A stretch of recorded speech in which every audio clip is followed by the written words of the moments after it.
Today, Tay and I are going to talk casually about Dungeoncoin and Gilded Dungeon.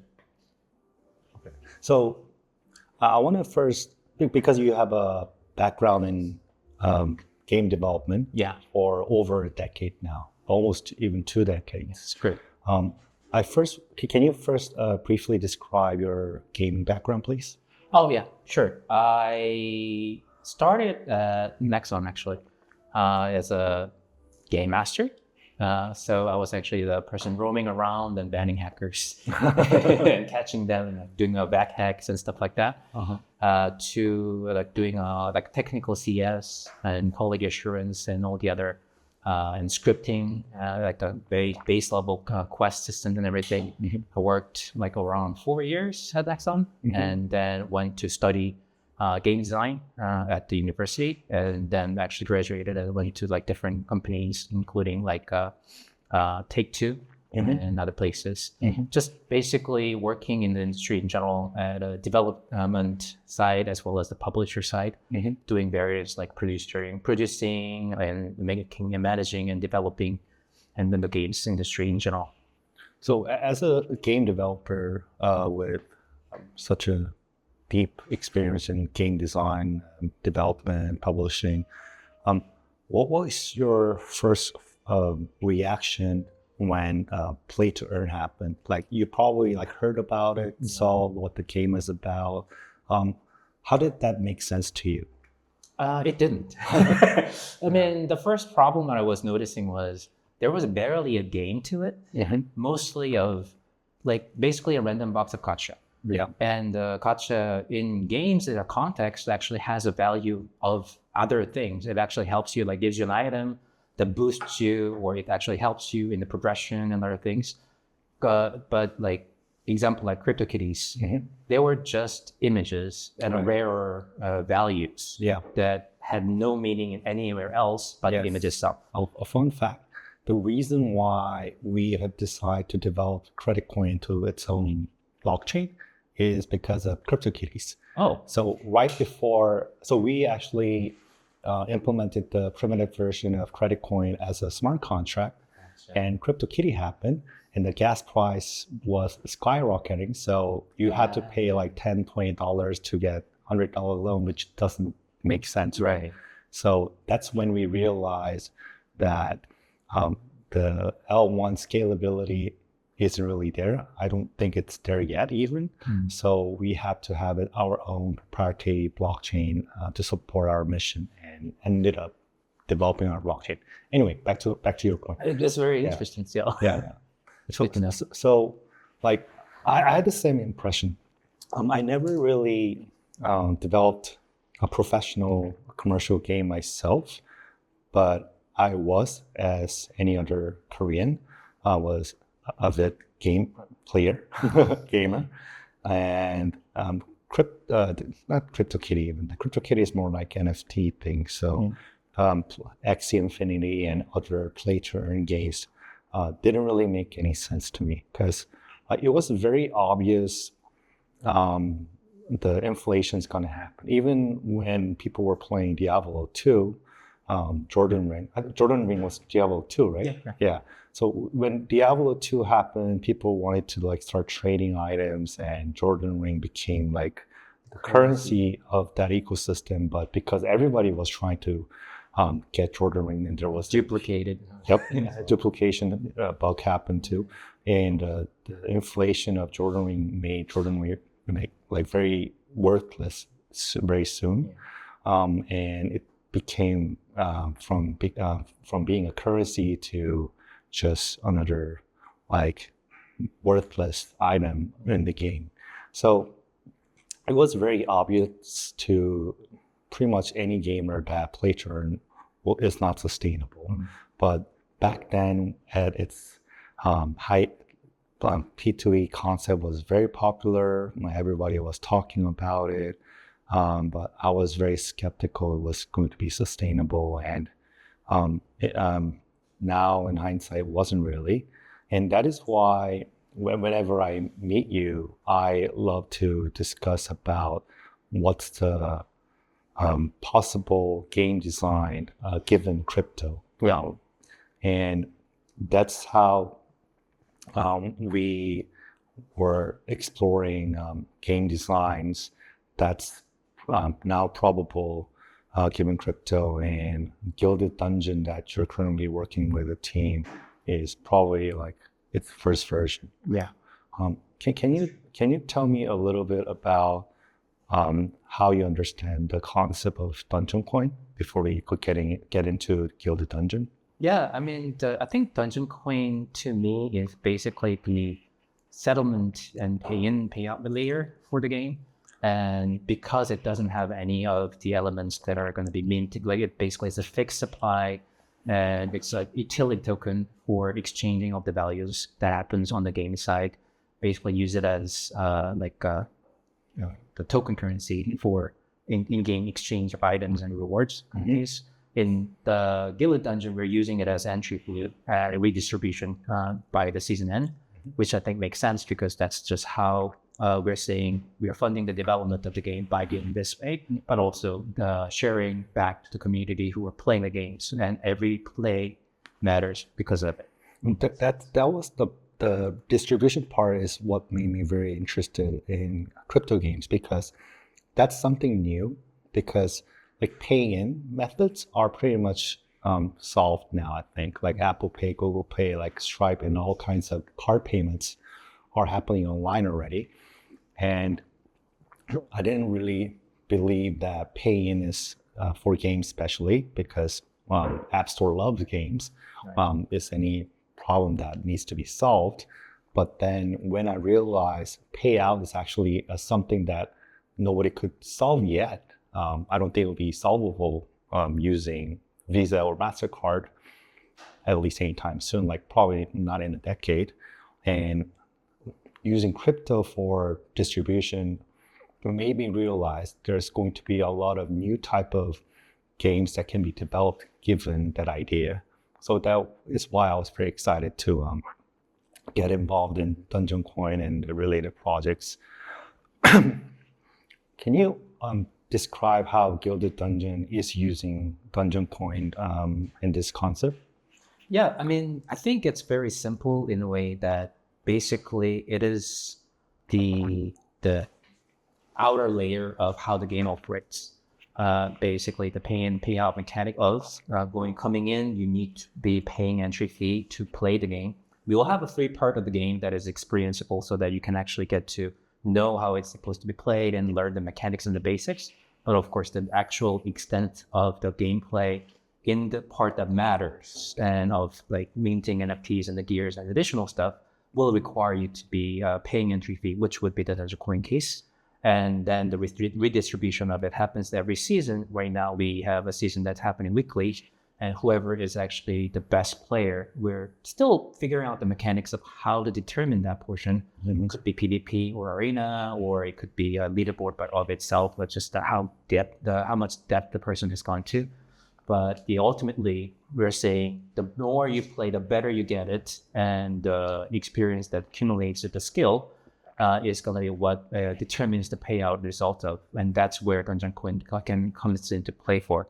And also, like small elements, like we just experienced that the game is low to art. A lot of people who die, especially even myself, I always get like killed because of my greed. And the whole premise of the game is your greed gonna get the better of you. Yeah. And we are realizing it is also the opportunity that we could tell you, okay, if you want one more chance, we could give you that for a fee. And that I think is the transactional point of view for the Dungeoncoin that we could be adding to, so that you basically get an extra life by using the Dungeoncoin. So instead of play to earn, now it's pay to play. Yeah, true. But I mean, I think the because I see that as because on chain, everything in the infrastructures and every part of the game that is running, it requires gas. Just kind of as you explain of the Creator Cuties example, like once that goes too much, then it's really hard to sustain that. And in order for us to be able to make it sustainable, you're basically asking, hey, you need to pay that with the potential chance of getting a reward if your skills are better at it. So I think Speaking of the cost of using gas fee L1, so I think now industry is debating the L1 versus L2, which fits better for what kind of use case. I think the industry is trying to figure it out still, but in my opinion, what will happen is L1 will stay as a consensus layer for the whole ecosystem, but I think people will end up developing suitable sized L2s for a specific ecosystem. So for example, if Dungeoncoin grows, maybe Dungeoncoin will have its own L2, but it won't be paying too much for the security or the consensus, and make it small enough to make it economical, but decentralize it so that it makes sense for people to use it. So I think we will see some balance here. And I think what happened between Ethereum and all the L2s is people are very excited to test the L2 idea and went far and ended up not sharing the incentive between the L1 and L2. Anyway, back to your point. So what kind of other games do you think will be possible given crypto, like Dungeoncoin being involved? Like, I mean, Gilded Dungeon is like one example, but do you have any other ideas that you want to develop? I think what's very interesting for me here is the layer of competition tied with the rewards. Because I think, as you were saying, most of the games that are doing the TBP layers are going to need to have their values locked into the game's ecosystem of backend servers and in-game currencies and stuff. Like whatever that people were paying to get in there, or skills or times or money that was sunk into, usually stays in the ecosystem and cannot exit or can come out of it. There are ways that are kind of bypassing it, but it's usually a gray market. Yeah. But what this allows for the games on our side is any kind of competition that we make can be automatically resolved into the payouts without many issues in a less limited way, and a cleaner execution as well. So as long as we can make a PvP game that's interesting, I think there's a lot of opportunities for a lot of different games to try new things. I'm pushing you to try the agent to agent. Yeah, you are. I find the idea interesting. So one of the ideas that we're talking about is the board game, right?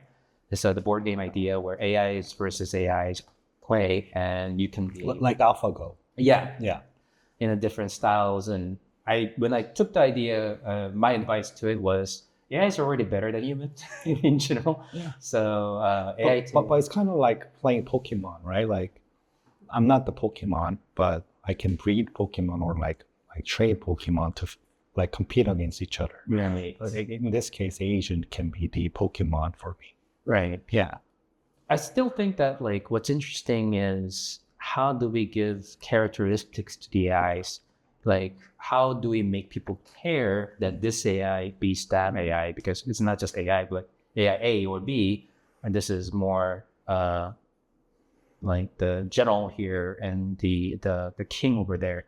Like maybe like a different names, different characteristics, and then different traits they play with. I think that are the more interesting components to make people kind of like buy into the narratives of it, as well as, I mean, making it more complex, because I think 1v1 kind of cases between AIs, just the better AIs don't always win, right? Like the ones that they train. It depends on the game, I think, because like if you make AI compete, let's say Go, probably more expensive models will win, but that's generic, right? So if certain model plus harness that has a specific script or context that makes it better to play a certain game, those agents will win. So people will compete with each other through all that customization that they can add. Right. Yeah. So I think that can be interesting. So I think you should do it. Yeah. No, don't worry. It's getting there.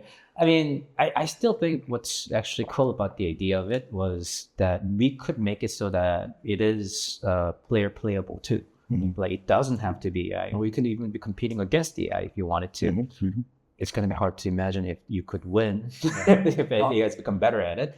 So I was listening to one of the podcasts that the CEO of the DeepMind, I forgot his name, like the founder of anyway. So he was talking about chess. He was comparing chess against Go against StarCraft.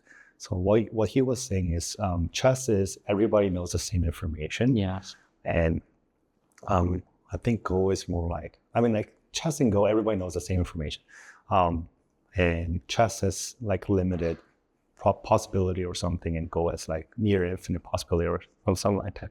But I was interested in him explaining why he did StarCraft. In StarCraft, like playing poker, you don't know everything. Like each player has to guess what other players currently doing. Yeah, the fog of war part. Yeah, so I think those type of games can be more interesting to play for AI agent holders. That's my guess. But we should explore more before like starting a new pod. But anyway, I think that can be very interesting. Yeah. But again, what I was saying is that it's actually simple to start.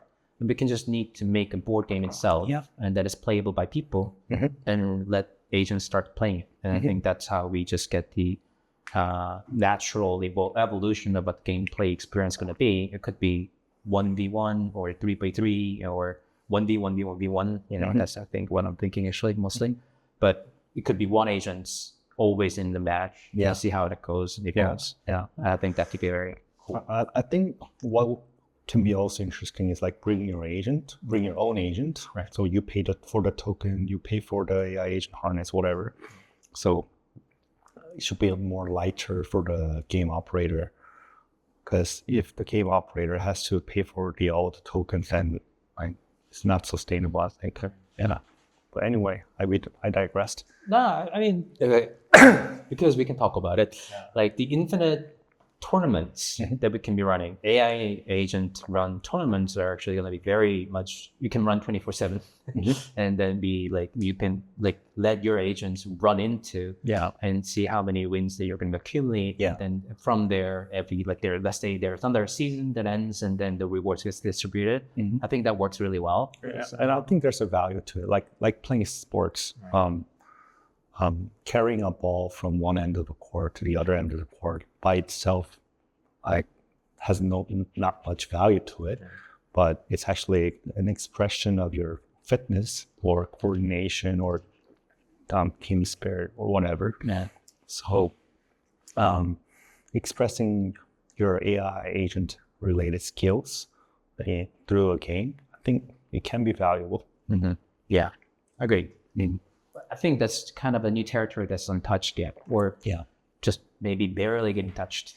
So I think there's a lot of room for us to be giving a lot of experiments to go from it and see what happens. So when do you think we can see the next Dungeoncoin games? We have multiple teams working on different games, and the next one that we're working on, I think, is within a couple of months of release time. So it should be coming out soon.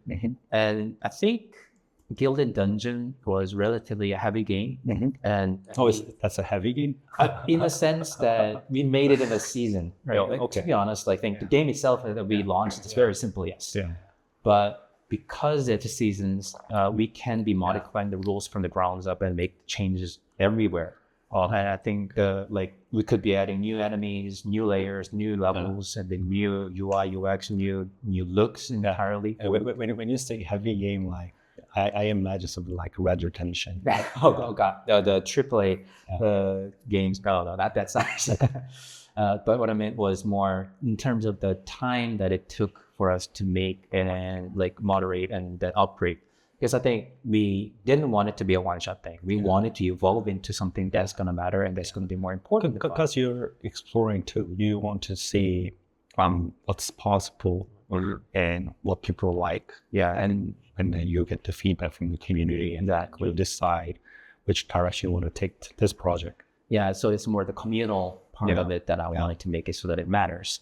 Whereas I think the future projects after this, the board game included, I think is closer to, we can complete it much sooner and much faster and get it out the way and then release it and see what happens. Like as a one-shotter other projects, I think that could be the next rounds that we're going to be doing. So that I think would be something more like before the end of the year, I'm hoping to see at least 3 more. No, wow, 3 more. Yeah. Okay. Adventurous, yes. But I think it's feasible to be thinking at with more of a bite-sized game. If we're targeting that, right? I think 2 more is not going to be that hard. The more question is how much of an additional development will we be doing on Gilded Dungeon? It all depends on how popular does it go, and like what does people want to be more. Yeah. And I think the complete version of the first experience we're still targeting within 2 months as well. Wow. Yeah, give or take. Yeah. But the additional. What's the, like, based on your experience, what's the difference between building like Web2 game and Web3 games? I think the ownership part. Of the NFTs were actually the most interesting part for me, because once we give it out, it's not the data. You cannot take it away. Yeah, exactly.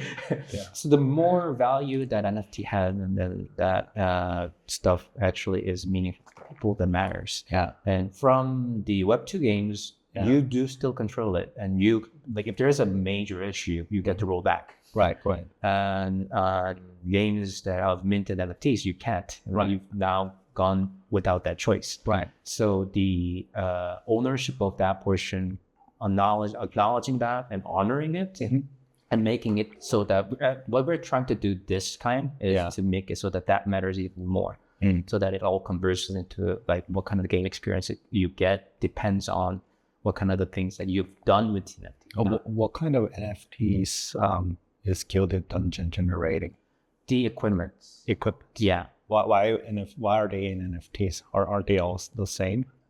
Basically, all the different type of gears that you can be minting based on what happens is basically you can enter the dungeon. Yeah. You got to go into a certain depth. Right now, level 5, level 10 is when you can be minting NFTs. And that mint of NFT is of a gear, one of the gear that you are wearing is based on your choice or the best.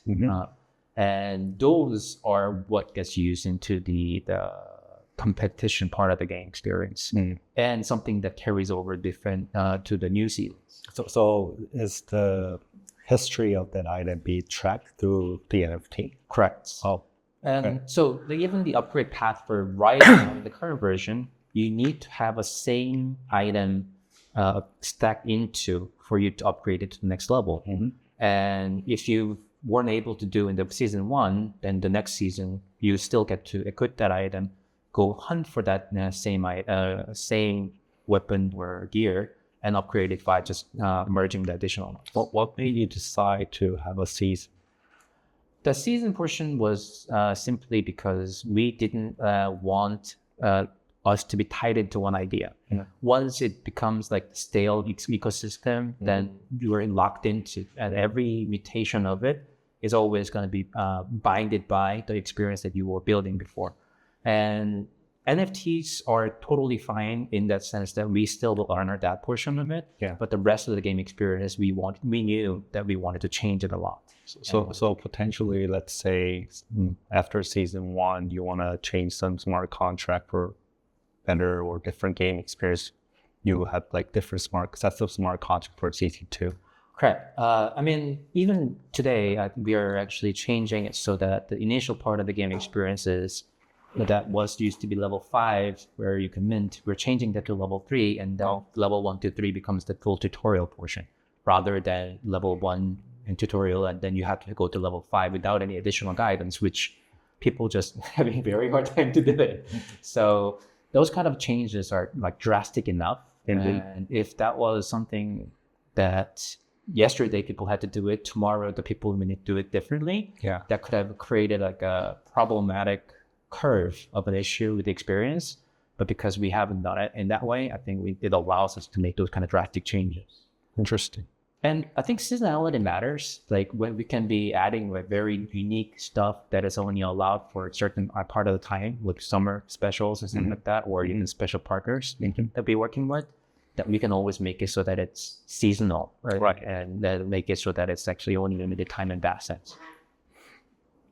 Interesting. What other ideas do you want to try? Like, let's say you have an infinite resource. Like, what other ideas do you want to try with Gilded Dungeon or any other like games? I think we are kind of already touching it, but the extraction genre in general, I think, is actually very interesting. That's a genre of its own. Yeah, like I the didn't know Escape from Tarkov is the extraction shooter experience that is much more hardcore, and you got to be like gear managing and everything, and then or whatever you extract, you survive, and then you go to the next regions and then repeat.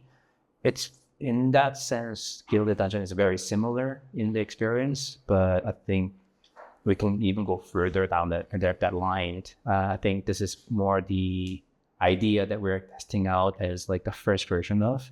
And if this works, we can be improving and then putting more money into like making better arts and then special artists and then experience tunnel and stuff like that too, or evolve into as well too. I mean, the art style is not really even tied to one thing right now. Like you started with ASCII and then when it came to pixel, I mean, there's nothing stopping us from pixel to even moving to 3D if you wanted to. If you have enough resources, sure. Yeah, exactly. And that's kind of the point for us, I think, like other kind of the games that we were making and like, you know, I was in the industry, just in games portion, it was kind of hard for us to assess like what be the revenue generating goal rather than, let's say, like is the free to play games making a lot of money are like based on transactions. Whereas I think this, we're saying if the game's fun and you're enjoying it and you get good value out of playing it too, then you naturally are also funding the game development, right? That game team, right? That makes it much more transparent for both sides, from the players and us, which makes the Dungeoncoin that much more attractive in that sense, in making it so that we can be doing that and then seeing the additional funding the additional money to develop next games as well. All right, I'm exhausted with all my questions. Like, do you have any questions for me? When you heard about the horse racing sim, what were your thoughts? So, in my opinion, Gilded Dungeon, horse racing, and those arcade games I used to play are providing a similar type of fun. So let me elaborate on what I mean by that. So games were, in my opinion, are in 3 phases. You choose and pay what game you want to play, and you enjoy the experience of playing the game. And as a result, back in the arcade days, you get ranked. That is the outcome. That is my NFT, and that is my reward, and that's what I played for. I mean, for the experience and the rank. Other games like the horse racing, similar, but more elaborated way of like, okay, you're not just number one or number one of this race. You get ranked in the like some kind of like more interesting way. But basically, you're getting the result, right? And you're happy about it. And there are like some other additional type of fun, like you get to make your horse more pretty, or make your horse like hair color different, or whatever. And to me, Gilded Dungeon is the same mechanics, but in a different shape. So, like, to me, it made sense. That's how I understood. Good to know. I think we should probably, I find Gilded Dungeon to be a lot more skill-based It is. than other games, which I really like about. I do think that entry fee methods of this is a very good concept, but the bigger market of the share has moved into free-to-play area. Like there's just bigger size in audience in general. So I'm a little bit worried about it. Like it could be easier. I I think crypto games should stay in pay to play because naturally you have to pay for the gas fee, right? Yeah. You're paying anyway. And if you want free to play, then we can go online and open up the browser and play some Flash games or whatever if they still exist. Yeah. So I think it's a very different market. Yeah. Yeah. I agree. And I think that's the sense here. Like what makes Web3 different from other like conventional games. Yeah. So I like to think more about like what's possible because of crypto, blockchain, Web3 than I used to make this kind of Web2 game and I want to make it work on Web3. And I think that's less interesting. Like if that already works on Web2, do it in Web2. Yeah. Like why bother? I think that's why this was more interesting attempt for me as well too, because I think we started from what do we think Web3 game should do? Right. Like the starting point. Yeah. And that was a box. And I think the better game design usually comes within the box. Yeah. As long as you just know the box and limitation. Different assumptions, different conclusion. Right. So now the premises is different. So therefore the game design should be totally different. Yeah. Because like it's a fundamental and huge difference. Like it's one difference maybe, but it's fundamental and huge. So the game design based on that premise should be very different from the Web2 games that we've been seeing. Yeah, agreed. Yeah. So I'm very excited because Gilded Dungeon was probably the first like proper Dungeoncoin game.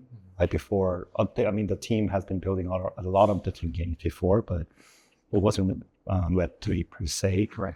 And Gilded Dungeon was the first game that they presented to me after my request to focus on like Web3 native heavily enabled game.